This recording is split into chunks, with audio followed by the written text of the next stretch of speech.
afternoon. Thank you for joining us today. My name is Lori Drake, and I am the Community Manager here at Suppli. Today we have joining us Deanne Johnson. She is the Corporate Credit and Contracts Manager for Acor Concrete Specialists. She has over 15 years within the construction industry and just loves to share her experience. Thanks for joining us, Deanne. Thank you, Lori. It's a privilege to be here, and thank you everybody on the Zoom conference. So, where do we get our biases from? Does anybody have any thoughts? Where do you think you would get a bias from?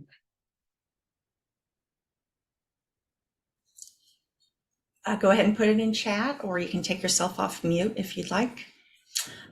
Jessica says personal experience. Robin added childhood and TV. That's a big one. Yep. Anywhere else? What about from our families? What about from our neighborhood? They can come from religious background. They can come from ethnic background. They can come from political background. Biases come at us from all areas. And think about it. We have biases toward particular foods, movies, TV programs, or networks, what kind of books we read. And for the most part, these are unconscious or unintentional. We just function. I'll share with you a little story,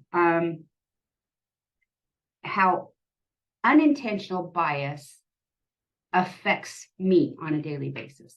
I have had the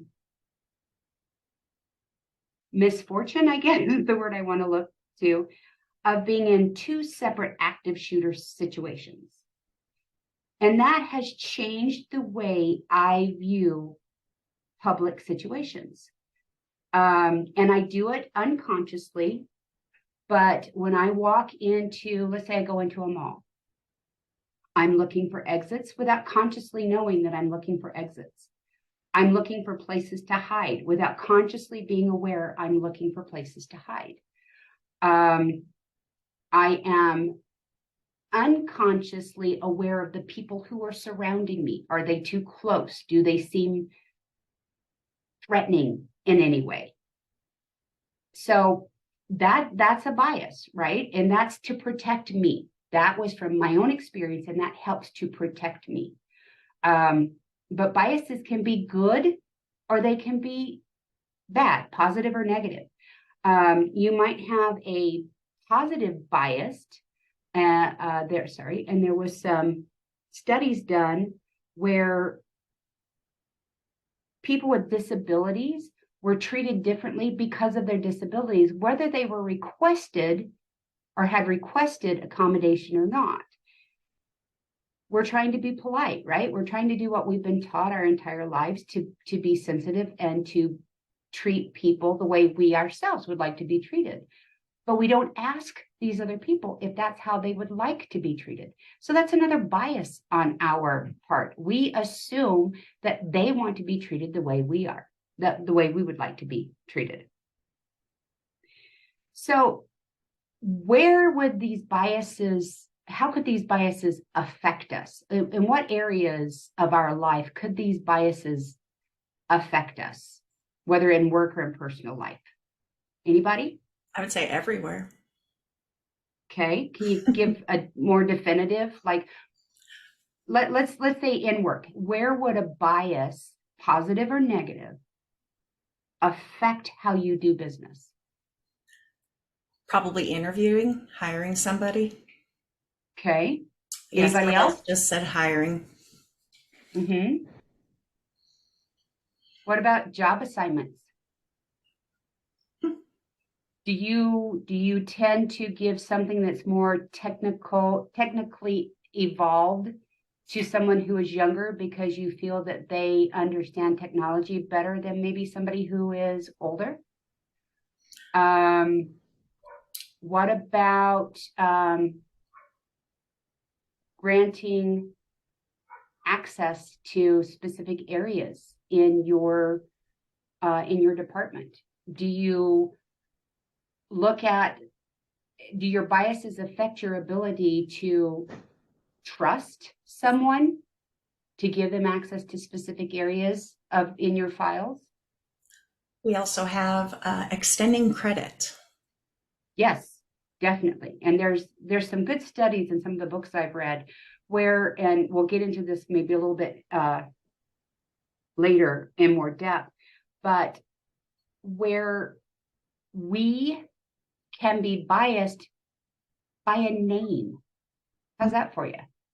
It's true. You can be biased against a name, or you can be biased against where that business is located at without even knowing that you're being biased about it.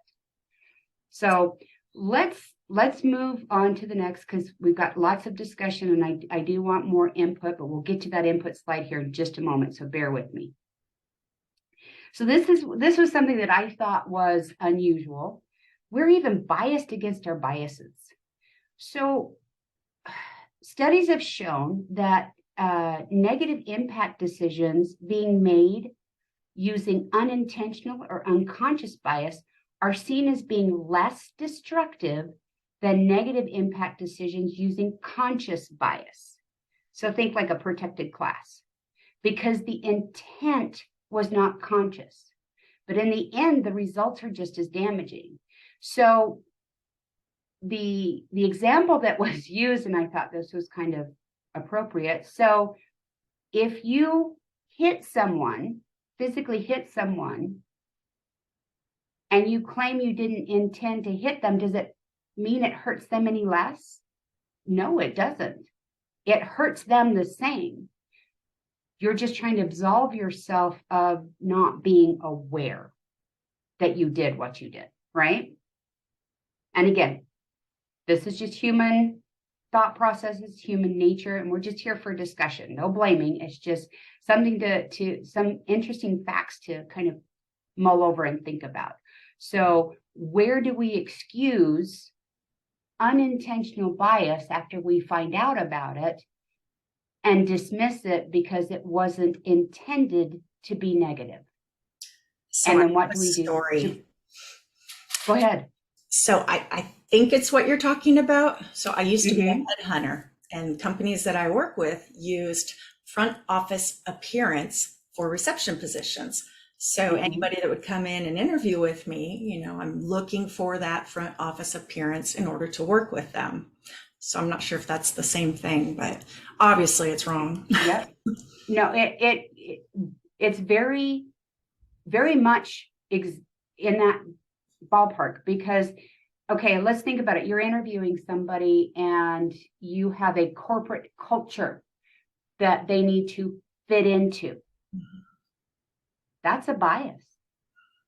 If we are truthfully wanting to have diversity in our companies, shouldn't we be looking for people who maybe think outside the box instead of looking for the person who conforms to what we think they should be? So how many opportunities are we bypassing because they don't fit into our box? They don't fit into our culture, as it were.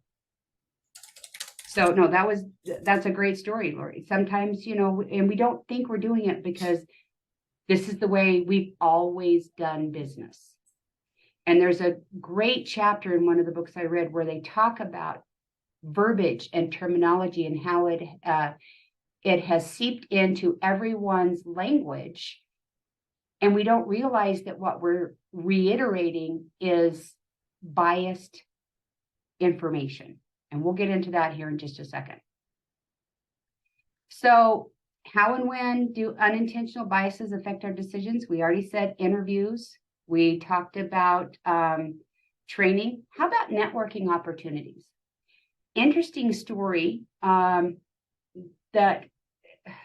I was made aware of, where there were two candidates to go for an out-of-town networking event. And their manager, they both qualified, right? Both qualified to go. One was female with small children at home, and the other was male. He also had small children at home. But the manager decided that the female would probably not want to travel and leave her children. So he offered the opportunity to the male, therefore hindering the female's ability to network and possibly grow her opportunities. Did he do it maliciously? No.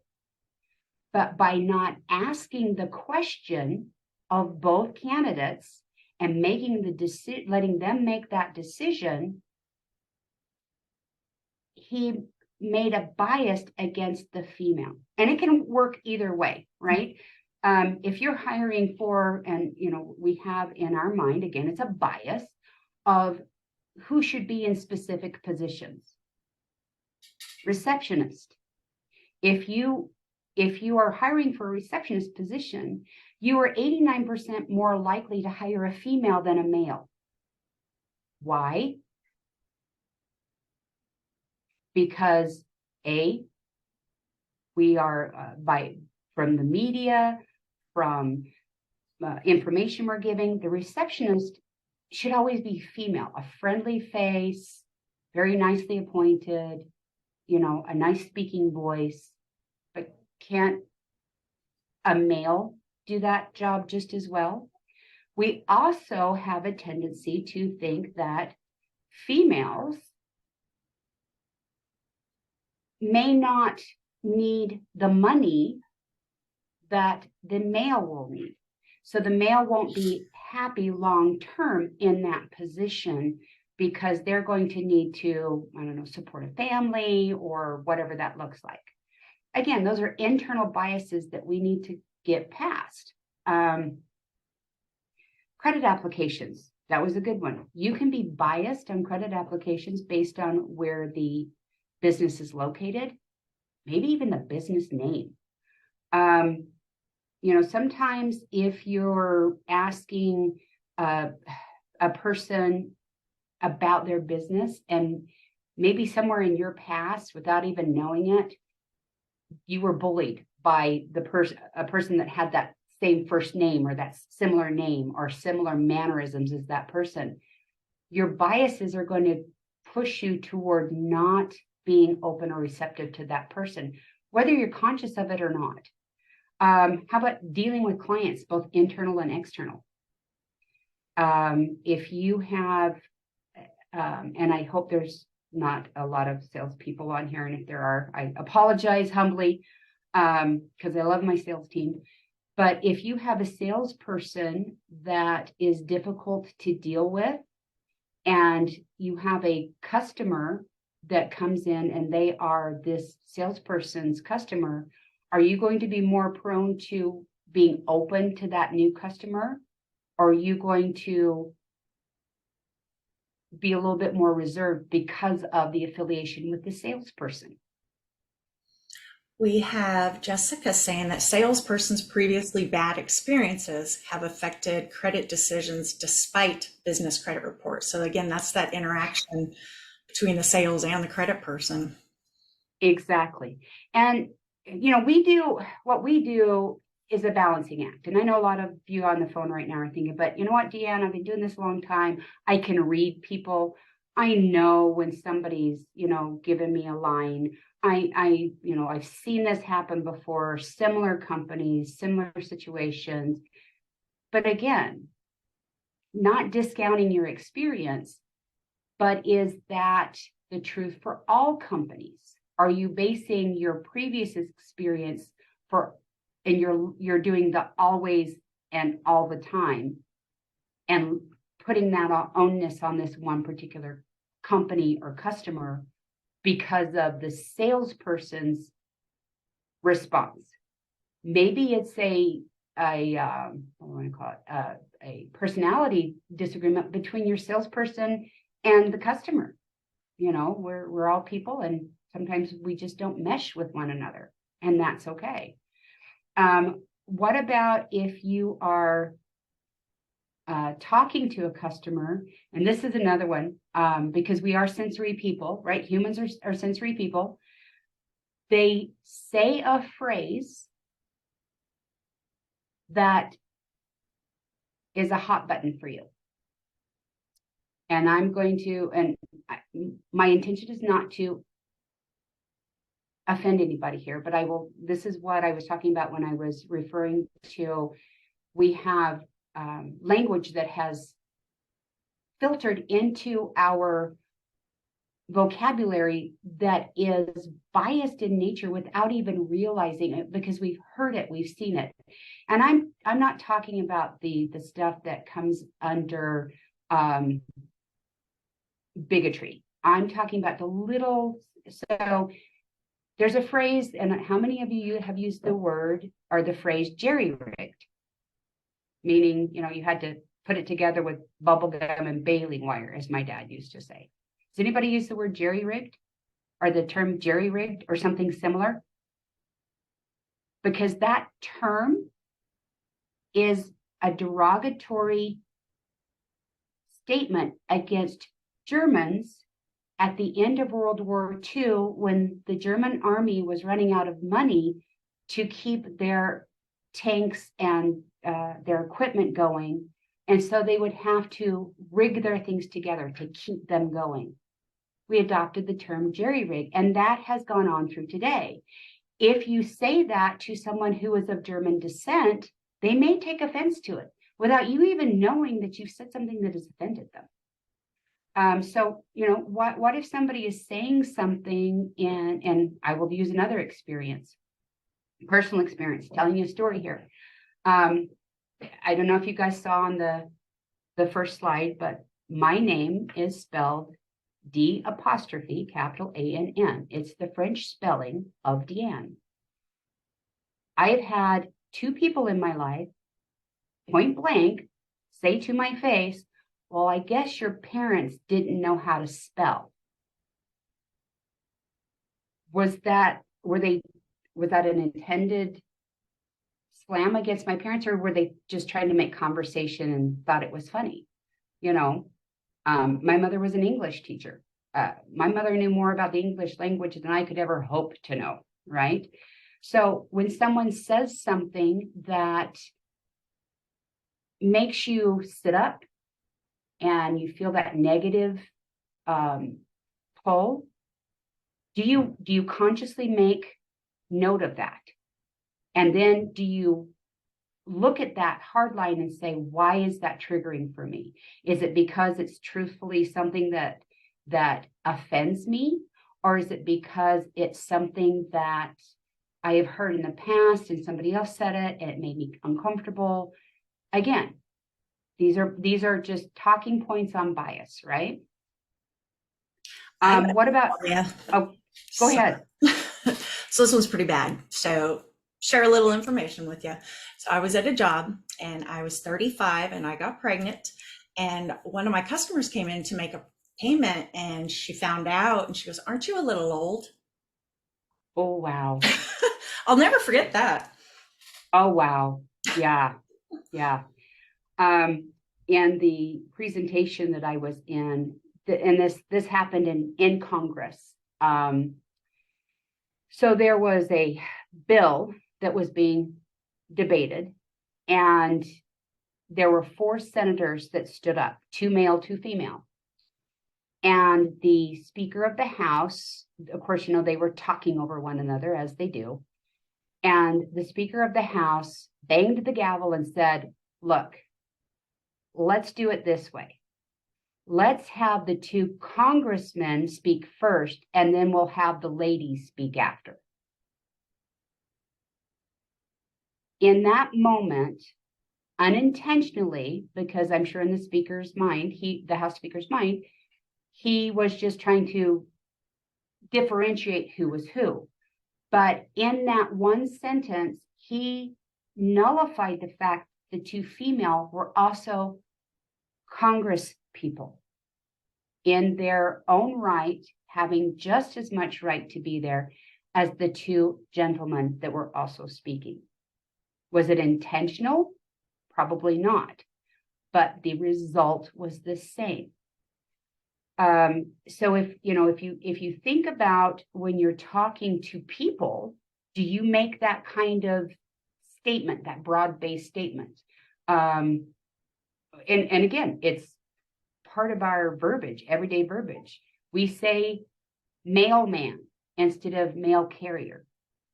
We say congressman instead of congressperson, chairman instead of chairperson.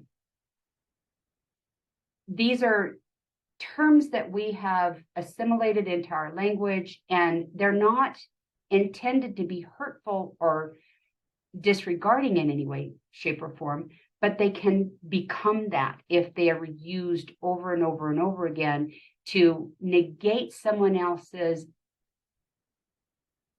influence or someone else's being able to input their thoughts. So I'll give you another for instance. So you're in a room, and maybe you've got a credit committee, right? And you're in a room and you're discussing how to wrap your arms around this customer. And there's equal amounts, male and female. And someone has a thought, has a comment, right? No one in that room acknowledges that comment. No one in the room, or maybe they come up with something kind of off the cuff negative, like, well, that's not going to fly, or, whatever that is. And then less than 5 minutes later, someone who is a more superior or, higher ranking than that person says the exact same thing. And everyone is, that's a great idea.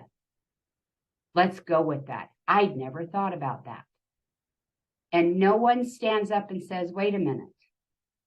So-and-so just said that 5 minutes ago and we weren't on board. So why are we on board now? Just, again, something to think about. When we have our interactions with people, are we paying attention to these unintentional biases? And are we stepping up when need to? So this is where we're going to get into some discussion. And I want some good open discussion here. How do we prevent unintentional biases? I mean, we've been kind of giving some broad-based examples and some more specific examples, but how do we prevent unintentional biases? Does anybody have any ideas?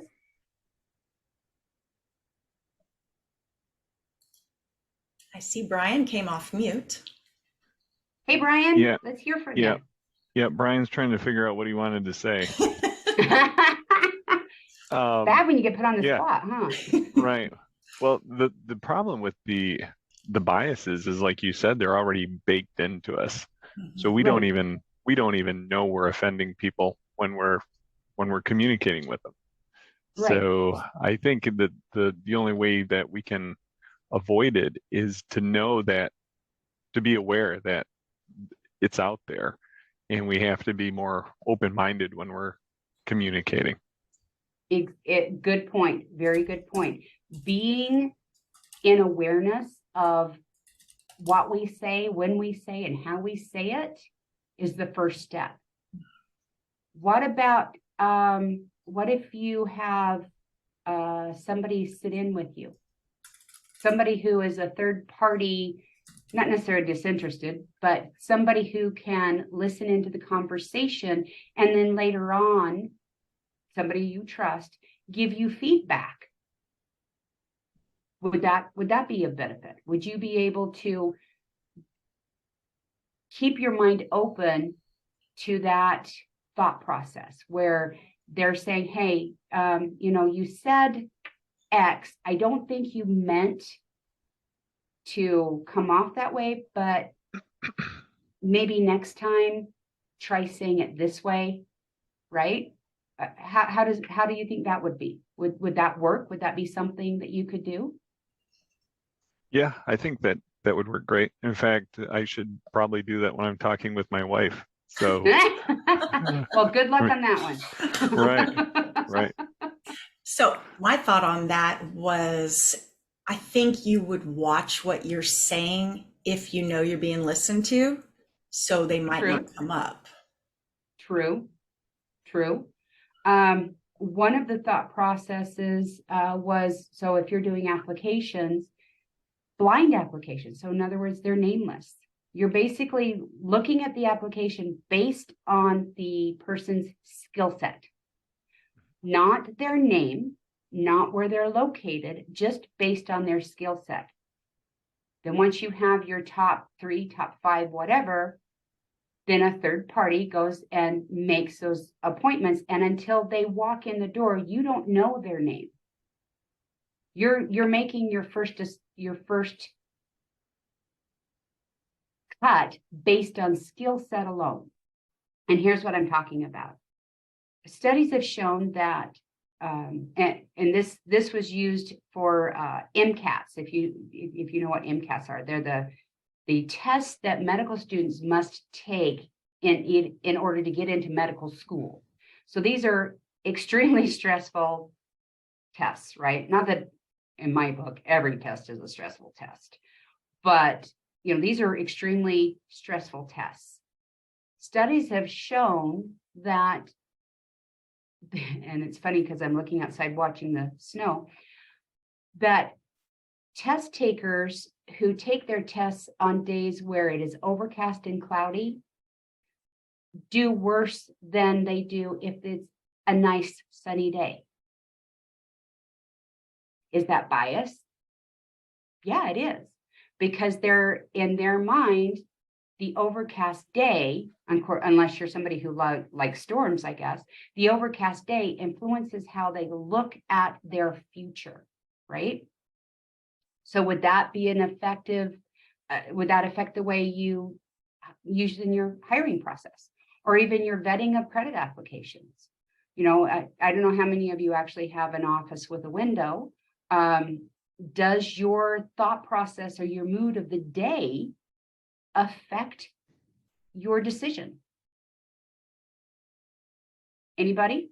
Do you think that your mood, maybe you spilled coffee on yourself on the way into work that morning, or you caught every red light, or you got a ticket or something, or maybe you had a disagreement with your boss or your coworker. Does that affect the way you view things for the rest of the day? What do you think? Yeah, I think it sure does. And, with us, I'm assuming a bunch of us are credit professionals that are out there, and the same thing happens when, you're going along your business and everything's great. And then all of a sudden you have a bad debt. And then for the next week or two, you are on pins and needles and being more, doing more due diligence and maybe not being as generous on setting credit lines. Yep. So yeah, it all affects. Yep. I'll give you another one. And this is anybody on the call that does any type of collection call. You're going along and you're calling your past dues and you're having a great day and everybody's happy. And, oh, I'm so sorry. Let me give you a credit card or I'll send you a check right away. And then you call that one customer, right? We all know what I'm talking about. That one customer that basically rips you up one side and down the other, and you hang up the phone and you're like, I'm never making a phone call again. I don't want to go through that again, right? Does that affect how we do our job the rest of the day, maybe even the rest of the week? Yeah, it does, right? Because we're human. We don't want to go through that. We want everybody to be happy and make us happy. And we're not geared to be yelled at. I mean, truthfully, humans don't like to be yelled at. You don't want to be held responsible for something that isn't your fault. But you get that customer that, they tell you that the work was shoddy or the product was poor, the salesperson didn't price it right, whatever that thing is, and they're hot. That affects your ability. So let's say that you just got off the phone with that customer, and then you have a salesperson who happens to be that customer salesperson walk in your door with a new credit app. Are you going to approve that credit app? Are you going to let it sit for a week or 2 weeks until you get around to it, right? We're human. We do these things. But these biases affect the way we do business and can affect our business's ability to make money. I'll tell you one more story before we wrap things up. So in one of the books, and I'm going to share all the books that I've been reading. There's more out there. Believe me, there's more out there. The author of the book, and I mean, it's this book right here. This book right here. He's writing this book, right? So he goes to the airport. He's flying somewhere, and there was a delay in the flight for whatever reason. You know, it is the airport, and there was a gentleman in the waiting area with him. He said, you know, he describes him as a quite large gentleman dressed in bib overalls and a plaid shirt and farmer's boots. And when the person at the desk announced the delay, he stood up and yelled really loud, "So you talking to me?" Well, that kind of, he used his bias and said, okay, this guy is going to be one of those people. I hope I don't have to sit by him, right? So his first assumption is, well, I'm in first class. This guy's not going to sit in first class. He's going to be way in the back of the plane, so I don't have to worry about it. So they board the plane, and he gets himself situated all in his first class seat. And who sits down next to him? The gentleman in the bib overalls. First bias. He judged this person by the way he was dressed. He did notice that the gentleman had hearing aids, but he didn't take that into consideration. And he busied himself, you know, once the plane took off, he opened his computer and started working so he wouldn't have to talk to this gentleman because he figured that he was going to be loud and boorish, right? So as the flight progressed and he was doing his work on bias, they were coming in for a landing. And of course, the stewardess came around and said, you know, please put away your electronic devices as we prepare for our landing. And so he decided at that point in time to engage the gentleman next to him in a conversation. And he asked the gentleman, he says, "So, what are you going here for?" And he expected the gentleman to say some, you know, farming type event or something like that. And the guy says, "Oh, well, I'm the top neurosurgeon for some big hospital.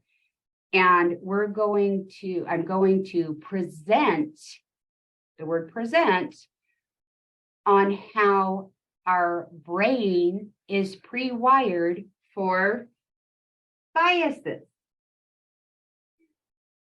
So had he not listened to his own work, he would have had 2.5 hours of conversation with a gentleman that was focusing on what he was actually writing his book about.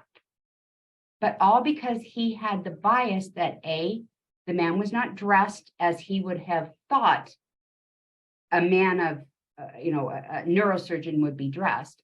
I don't know how neurosurgeons dress, but I would imagine he would think more, less casual, a little bit more business casual, that he spoke with a deep Southern accent, and that he was a large man, and that he was loud. How often do we do that? How often do we, and again, it's human nature, how often do we make an assumption based on somebody's appearance, whether they're going to fit or not? Lori had the story about receptionist, right? But how often do we do it when we are interviewing for a new position? How often do we do it when we're considering sending someone to a seminar or a networking event, that their appearance is not what we want to present or what we feel should be presented?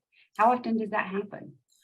I think now with all the Zoom meetings and, team meetings and all that, people definitely make snap judgments or biases based on, for people that have their cameras on and what they look like or what Mm-hmm. they're doing or what their background is, Mm-hmm. the background behind them. Right. And have you ever talked to somebody on the phone for years? Because, before Zoom and all that kind of stuff, before technology, you talk to people on the phone, right? And you never met them face to face until that one day that you do, or you see a picture of them and they aren't what you imagined they would be. They don't look like what you imagined they would look like in your mind. That picture is based on your bias, from your background, your culture, your experiences. That bias is what we need to be conscious of. So we need to move our unconscious bias into the conscious world so that we as credit people can build our businesses and our teams with diversity and understanding, and knowing that not every size fits all, right? Bottom line, we as the controllers of this need to have a hard look at ourselves and do research. Again, there's so many books out there, and some of them are really short books. I'm going to share that with you here in just a minute. Lori, where are we at on time? Probably need to wrap it up, but you got a few minutes. Okay. So right here are just some of, and I'm using the word some. If you do an Amazon Google search, there are like bazillions, but these are some of, that's like exaggeration. These are some of the books that I've used to read about this. This bottom one, How to Be an Inclusive Leader, Your Role in Creating Cultures of Being, that should say being, not being, where anyone can thrive. The other one, Biased, Uncovering the Hidden Prejudice that Shapes What We See, Think, and Do. These, not thick books, people. They're really good. The Leader's Guide to Unconscious Bias and How to Reframe Bias.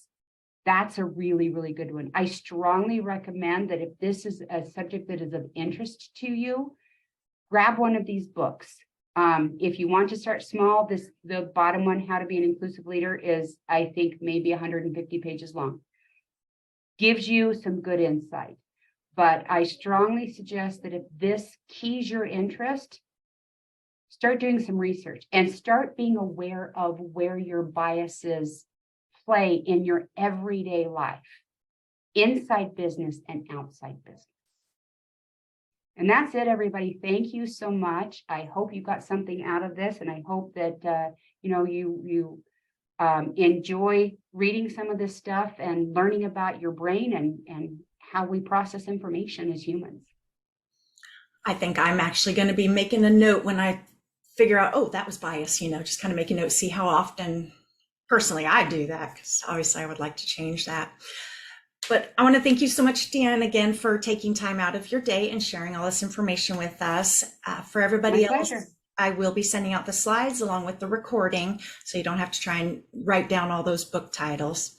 And thank you again, and I hope to see everybody at the next one.